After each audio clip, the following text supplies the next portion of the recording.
disantet. Hampir sekeluargaan disanteti, semoga yang menyantet balik ke dirinya sendiri. Pantai Ambalat Semboja. Oh, mana nih Ambalat Semboja?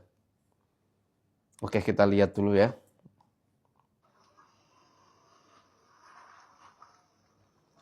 Nah ini teman-teman, kita bisa perhatikan ini ada ikatan-ikatan, ini yang namanya ukot atau buhul. Jadi yang namanya buhul itu simpul, tali simpul ya. Ini ikatan-ikatan ini yang buat ngikat apa nih, coba kita lihat. Ngikat. Oh ada jarumnya juga, Masya Allah. Oh.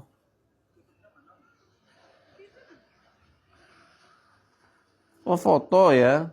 Jadi foto-fotonya dikumpulin jadi satu, dikasih jarum, diikat. Subhanallah.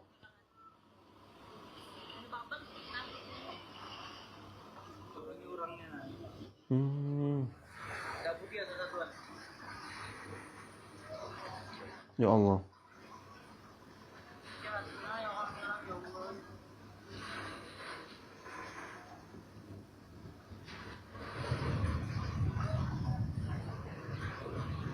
Oh iya, jelas banget ini orangnya. Ya, jadi di dalam kitabnya Syekh Dr. A'id Al-Qarni yang berjudul Alamus Sihri, jadi sihir itu dibagi juga berdasarkan elemen alam yang digunakan. Ada yang menggunakan perbintangan, planet-planet tertentu. Maksudnya kalau misalnya di Jawa aja deh ya, kalau di Jawa, sihir yang menggunakan metode perbintangan itu akan membuat korbannya selalu kambuh di hari pasaran tertentu. Misalnya saat malam Jumat Kliwon, atau ketika Selasa Kliwon, atau saat Senin Pahing, dan seterusnya. Itu berarti pakai metode bintang. Metode langit itu. Perbintangan benda-benda langit. Biasanya menggunakan tilasmun. Tilasmun adalah rumus-rumus sihir. Bentuknya seperti ini. Tapi kalau yang ada di video ini nggak pakai tilasmun. Karena dia tidak menggunakan elemen langit. Tapi pakai unsur-unsur bumi. Pakai elemen-elemen bumi. Kira-kira apa yang dipakai? Ya betul, air. Karena ditemukan di pantai atau di laut. Ada 4 elemen, mirip seperti di film Avatar. Tanah, air, angin, dan juga api. Yang kita temukan ini sudah jelas ya, pakai air. Metodenya air. Kenapa kok pakai air? Macam-macam tujuannya. Di antaranya supaya satu keluarga ini terombang-ambing. Pertama. Kedua, bergejolak seperti air laut yang senantiasa bergelombang. Nggak pernah tenang. Di pantai soalnya sih, nggak di tengah laut gitu ya. Sehingga seolah-olah rumah tangga dari orang-orang yang ada di sini itu seperti debur ombak yang terus-menerus menggulung. Nggak pernah tenang, emosinya saling meletup-letup, ya, dan selalu bergejolak. Ini kemungkinan pertama. Kemungkinan kedua, supaya buhulnya tidak ketemu.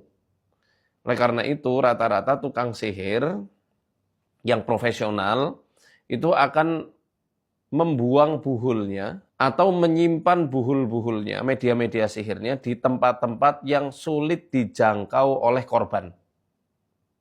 Bisa di pantai, bisa di kuburan yang terpencil, bisa di sumur tua yang sudah gak kepake, seperti Labid bin A'som ketika menyihir Rasulullah ya, sallallahu alaihi wasallam. Bisa juga di atas pohon atau di sarang hewan. Yang jelas yang susah dijangkau oleh manusia. Nah ini jelas ya media-media sihir ini. Apalagi tadi ada jarumnya, ada buhulnya, ini foto-fotonya juga jelas banget itu. Kita lihat lagi. Kita percepat. Jarumnya banyak sekali, subhanallah. Ini persis seperti kejadian Nabi SAW saat disihir oleh Labid bin A'som. Hanya saja ketika Rasulullah itu disihir, itu menggunakan rambut dan juga potongan sisir beliau. Kemudian dalam riwayat lain dikatakan, potongan rambut dan sisirnya ini diikatkan ke sebuah lilin yang dibentuk layaknya boneka.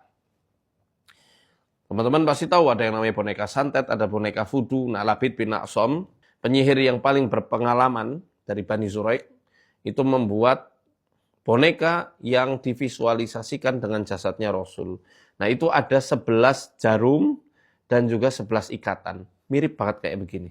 Oleh karena itu, kita nggak perlu terlalu paranoid sama yang namanya sihir, sehingga seakan-akan kita lupa bahwa kita tuh punya Tuhan yang Maha Kuasa. Kita tuh punya Quran.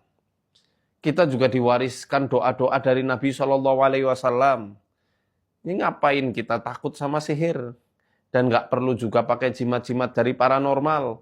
Cukuplah kita rutin membaca Quran, kemudian meneguhkan tauhid kita, dan terus-menerus melanggengkan zikir-zikir pagi dan petang, serta zikir-zikir dan doa-doa perlindungan yang diajarkan oleh Rasulullah Muhammad SAW.